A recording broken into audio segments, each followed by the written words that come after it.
اعوذ باللہ من الشیطان الرجیم، بسم اللہ الرحمن الرحیم۔ میں ایک دفعہ پھر سافٹ انالیسس کے ساتھ حاضر ہوں اور آپ سب کو خوش آمدید کہتا ہوں۔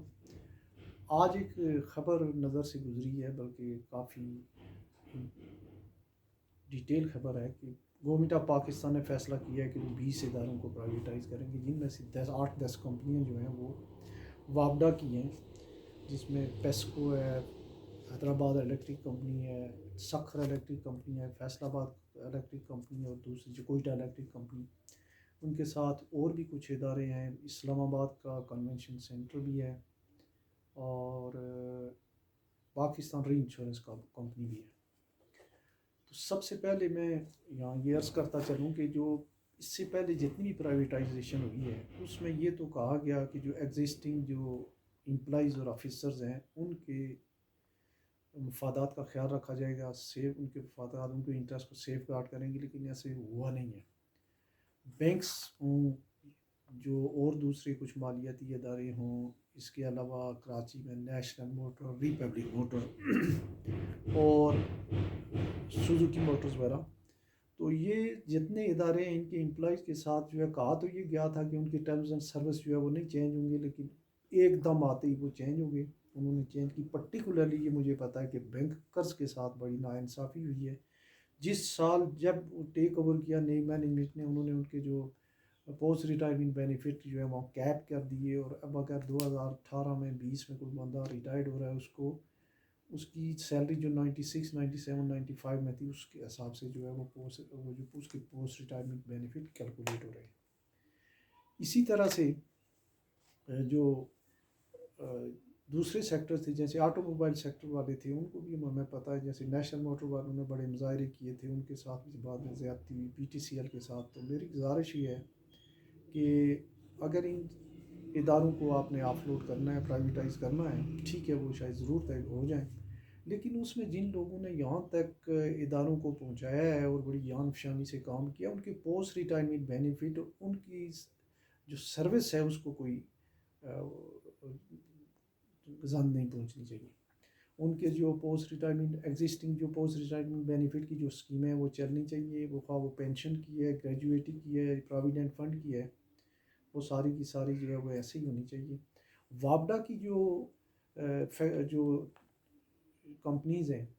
ان میں کوئی لینڈ لاسز کی ایشوز ہیں یا ان کی جو بہتر مینجمنٹ کے لیے وہ ضروری ہے، لیکن جو ادارہ میں نے ایک کہا ہے ان میں جس کو میں جانتا ہوں، اس کے بارے میں چند الفاظ میں ضرور عرض کروں گا، وہ ہے پاکستان انشورنس کارپوریشن، جو ہوتی تھی ابھی پاکستان ری انشورنس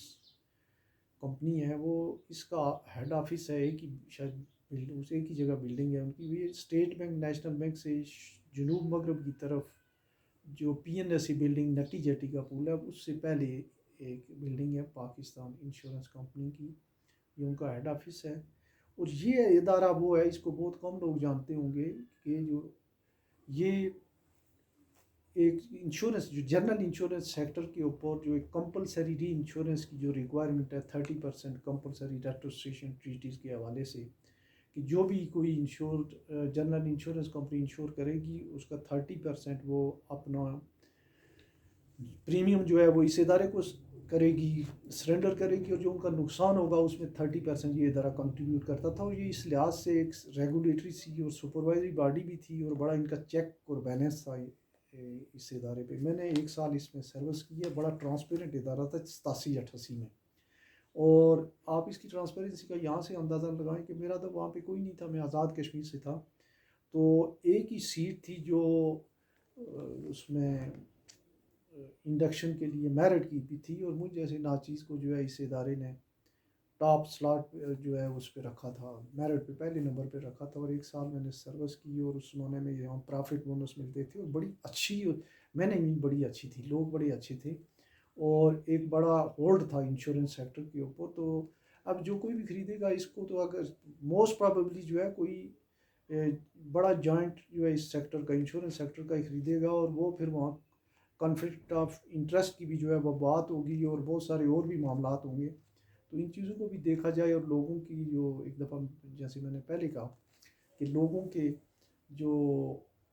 انٹرسٹ ہیں ان کی امپلائیز کو انہیں سیف گارڈ کیا جائے۔ اچھا، میں ایک اور وضاحت کرتا چلوں، کل کے پروگرام میں میں نے ریکٹر اسکیل کی بات کی تھی تو کسی نے مجھے میسیج کیا وائس میسیج کہ شاید وہ میں غلط کہہ گیا ہوں، تو وہ ایسا نہیں ہے. یہ ریکٹر اسکیل جو ہے یہ ہے، اس کے جو موجد تھے جو سائنسداں تھے چارلس فرانسس ریکٹر، تو یہ بالکل ایسے ہی ہے. اس کا ایک فل فلیج جو ڈیجٹ ہے 5 1 2 3 4 5 6 ایک جو ہے وہ برابر ہے اس کے 10 ٹائم زیادہ ہوتا ہے اس کی انٹینسٹی، اور اس کی انرجی کا اخراج جو ہے وہ 32 ٹائم ہوتا ہے اگر ایک ڈیجٹ زیادہ ہو جائے. تو اس لحاظ سے میں جو ہے وہ